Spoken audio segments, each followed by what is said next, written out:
Hola, good morning. So today I have an interesting gist for you. I have something very special for you. I am going to be bringing Bàba Táú to the studio to come and talk to us. We have a few questions to ask him. I know you have a few questions to ask him too. So maybe this interview is going to clarify a lot of those things. So let me bring him in now.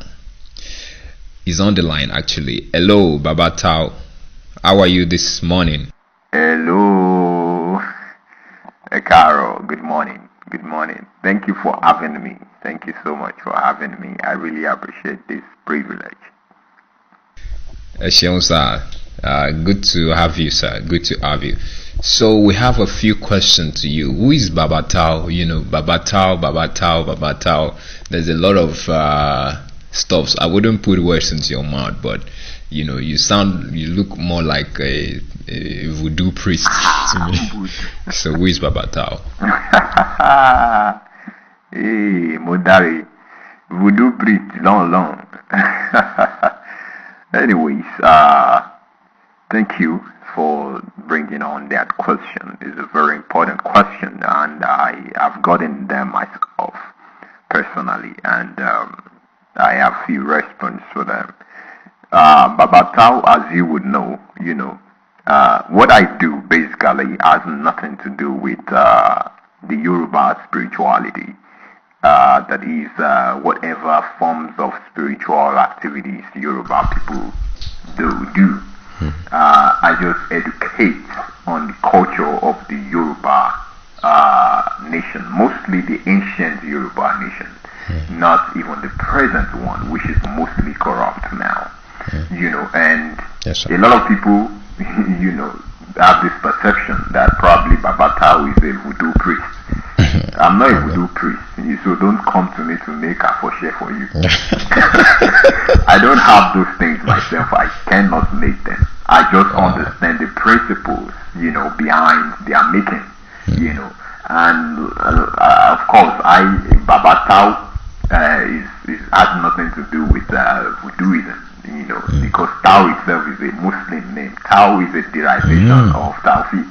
You understand? So, don't come to me to make a sound for you. I don't know how to make those stuff, and I don't make them for myself, and I don't seek them because I am a follower of Christ. I follow the principle of Christ, and Christ has made everything so simple that I don't need to go after that. I don't need to put this together to make this and do this.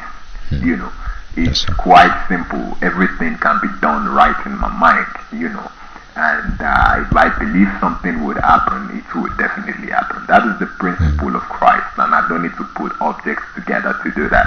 So Bàba Táú is not a voodoo brand. You've got it entirely wrong. I just educate people, ignorant people.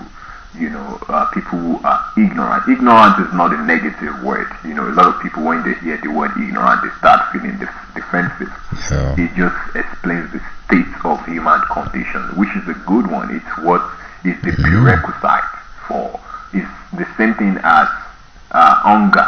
When you say somebody is hungry, you are not insulting the person. You are just saying the state of that person, which is going to be a prerequisite for the person getting nutrition. So if you are not hungry, you would not know that you are supposed to get nutrition.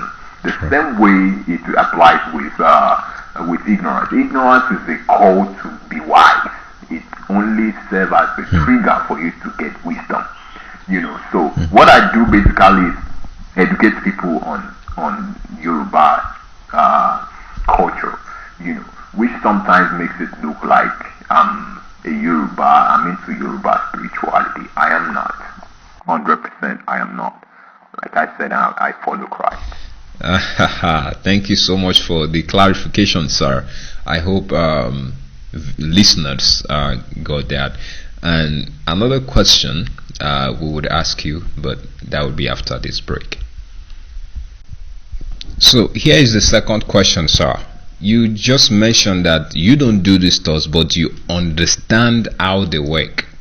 Can you expatiate on that? What do you mean by that? Brilliant question, Adele. Brilliant question. I thank you for asking that. So what I mean is that I understand the principle, because the thing is that the way nature is universal, the principle that governs this nature, this world, this planet, this universe is applicable everywhere. So it's not, you can only maximize it as a culture. The Hindu tribe can maximize it, the Igbo tribe can maximize it, the Yoruba tribe can as well maximize it. Alright, so that principle is what I understand. Anybody across the world can maximize those principles. So when I say I understand how they work, I don't mean that I understand how they work in the Yoruba context. I mean I understand the principles that govern this universe. And let me give you an example. When a babalawo or a voodoo priest, like you would call it, when a voodoo priest makes incantation to cast certain spell upon some certain people, you understand what it does. What it does basically is explore this principle of human psychology, alright, and this principle of human consciousness. So what it does is that, let's say you are the subject, I'm just saying, let's say you are the subject. What it does is that it gets into your mind through words, saying certain words, painting certain word pictures, through that is what we call incantation. Use words to paint pictures in your mind, to hack into your mind, to get into your subconsciousness, which your subconscious mind, which the Yoruba ancient system believed and called Orinu. Once they is able to use words to penetrate into your conscious mind and paint certain pictures to you, gets you to become a believer in him, and then he says what he wants you to do. That is the same way hypnotism works in classical psychology, in contemporary psychology, I mean. So basically what the Babalawo is doing is exploring this principle of nature that governs human psychology. So a psychologist in the Western world would do it his way, and a Yoruba priest would do it his way. Those who hypnotize you psychologically, in the Western, someone will just walk up to you and whisper some words into your ears and then tells you what to do, and you will do it. Alright, so now that's why the Babalawo will say words like Ewe Oju Omi Kenisimi, Lala to Baroke, Ile Nimbo, it's your gede, Kutonda Yadade, and all of those things. Yoruba will say that Owe Leshin Oro, or Leshin We, Bogbomba Son, Owe Laufiwa, Bi Onkomba Son, Owe Laufiwa, Onshogbon Nikon Lafi Owewa. And what is Owe? Owe is like an anchor of words. Owe is like putting word pictures, trying to paint pictures in people's consciousness, through the use of words. Alright, so anything can be attained with this. And this is what these people understand, this ancient Yoruba, this is what they understand. And it takes you to get into their circle. They call it Awo Imule. What they do there is, Awo simply means secrecy. So it's just like they have access to some knowledge that the public are not privy to. And they use this knowledge, to do whatever they like, because it's not a common knowledge. When you get into their circle, you realize that there's nothing spectacular they do. It's just that they have access to some knowledge, some information, which they use against humans. So that is my meaning. That is what I mean when I say that I do not do those stuff, but I understand the principle of their working. I understand how they work.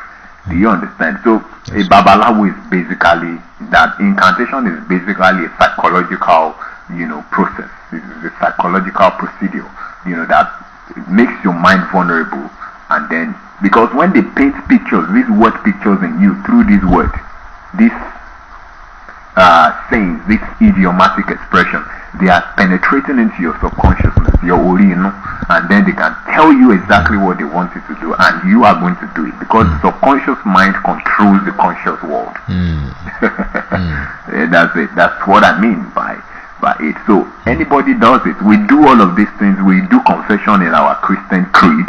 We do confession. We do words of affirmation. Those are incantations.